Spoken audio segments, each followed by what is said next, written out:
Ito guys, bali ito papasok tayo ng expressway. Bali pupunta pa tayo sa Kamisuan Nagano. Bibisitahin natin yung mga katrabaho ko dati. Nandito sila, may kontrata sila dito. Ito din yung kumpanya ko dati, pinapadala ako dito. Mali mag 10 taon na. Tapos ito guys, yung pagpasok natin, ito yung mahabang tunnel. Yung papunta ng Nagano. Ito talaga ang pinakamahabang tunnel dito. Sa pagpapasok, pang Nakatsugawa to eh.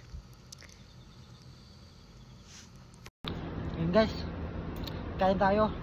Ayan sa expressway, may baon kami para tipid kami.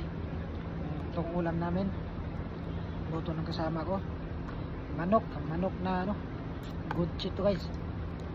Para tipid talaga kasi pag dito kami kakain sa bibili kami, malakihan kami.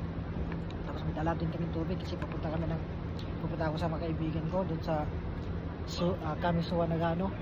Bali 2 oras yung biyahe namin, expressway. Tapos stop over kami dito. Bali mamaya siguro bago mag-alas 6, 5:30 darating na kami doon. Yun lang guys, tips ko lang para sa inyo yun. Maraming salamat, God bless.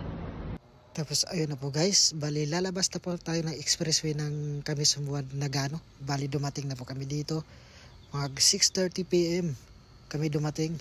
Bali sa 2 oras kasi stop over pa kami, medyo maulan. At yun lang guys, maraming salamat sa inyo.